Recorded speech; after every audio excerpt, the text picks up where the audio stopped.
Well, good morning, everybody. Pastor Al here. Thanks for spending a little time with me. You may have noticed up on my back wall here, we have a familiar image of a corgi wearing a Dodger hat riding a shark. It's something you see every day, right? I like corgis. We've had corgis a long time. We got one, actually, my wife and I, before we even got married. I want to tell you a little story that has a point to it about corgis. After we unfortunately lost this corgi, we searched far and wide to find another one, and we had to find a breeder of them down in San Diego, California. And she bred corgis that were mostly show dogs.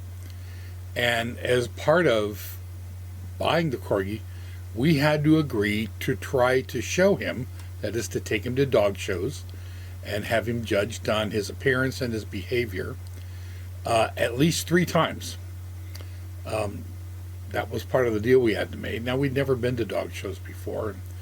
Part of dog shows are just, having people look at dogs and evaluate how close to a breed standard they are, how good they look for what breed they are. Other parts are more and more agility, where dogs have to be very well behaved and very well trained and run through an agility course. And it was just starting when I got my pup back then. I've discovered since then that not all the agility stuff works out as good as people think it's going to work out. Let me show you what happens sometimes. Look at this. Oh, what a nosedive, and he couldn't care less. And it does happen. It does happen, doesn't it, sometimes? Attention with that dog, perhaps. Bit of overexcitement there, yeah. The pressure's getting to him. I think this could take some time. I think I've finished now, Mum. Oh no, hang on, no I haven't, no, hang on. Oh dear. Ruffy is the smallest dog in the house but rules the roost. Sounds familiar? And is a much loved pet. And that's what it's all about. A double header.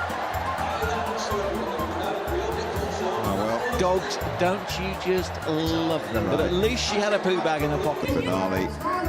Very quick, very clean. And a real tumble. Oh dear. A real tumble from Linda.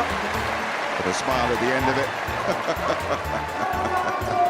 it. The competitor eliminated in the competition, and this is the reason why. You're going to see it in just a moment. Oh dear, oh dear.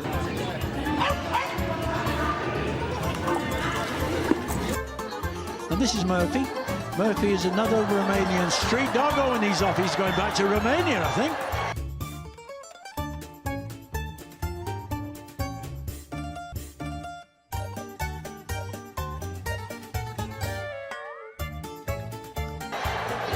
Yeah, Jenny from Happily Ever After may chase him. She may just stand in the middle and say, come back.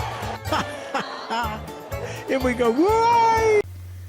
It's okay, we weren't doing agility back then, but we did go to a couple of dog shows. Going to a dog show basically means you go there early Saturday morning, stay there all day, and occasionally put your dog in a ring and come back Sunday and do the whole thing over again. And what we discovered was that most people who did this, and we were down in Southern California at the time, went to a dog show almost every weekend. And during the week, they were working on getting their dogs ready and getting registered for dog shows. And I mean, in the first place, I have to say, we didn't really particularly enjoy it. But what we discovered is if we were really going to have a dog at a dog show and have them win, it was going to have to take over all of our weekends and a good deal of our weekdays. And we kind of said to people, well, you know what, Sundays, we go to church. And we know as Christians that's what we're supposed to do, and it's really important. And I said, well, if you really want to be into dog shows, you have to be very committed. And we were not going to do that. So after our 3 attempts at showing our corgi John Henry, we never went to a dog show again. Now, what I discovered was that there were a lot of really nice people there who had nice dogs and loved their dogs, but their life centered around their dog. And I would kind of tell you that in a way, they kind of worshipped their dog and worshipped part of being in dog shows. It was way more important for them than almost anything else in their life. And I think that's a problem. You'll find a lot of people who have fun, enjoyable things they do. And let me tell you, there's nothing wrong with that. Nothing wrong with having hobbies. Nothing wrong with, having fun things that you do occasionally. But you'll find a lot of people who let that dominate their life. It's something they do every weekend. You may have friends who you never see coming to church because every weekend they're at some sporting event, or every weekend they're doing something. In the Bible, it talks about a thing called idols. And to make a long story short, an idol is something that you love more and spend more time on and worship instead of worshiping God. God doesn't need to have every part of your life, but he needs to have the biggest part. Remember, we are made to love and worship and serve God. If we're not doing that well, then we're not doing what we're made for very well. I just want to plant a thought that I hope you'll remember through the rest of your life. If you find there's something that you love more, that you do more, that you spend a lot more time at than giving time to God, in worship, in study, and service, then you'll probably love that more than you love God. Somebody once said that love is spelled T-I-M-E, time. What we give our time to is what we love.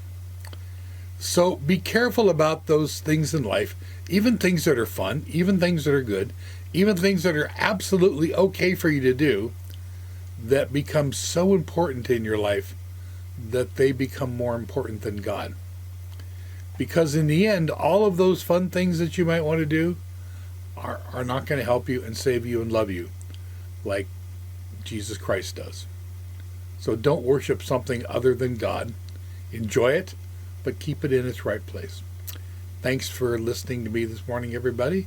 Try to stay cool. I think it'll be a little cooler this week. God bless. Bye-bye.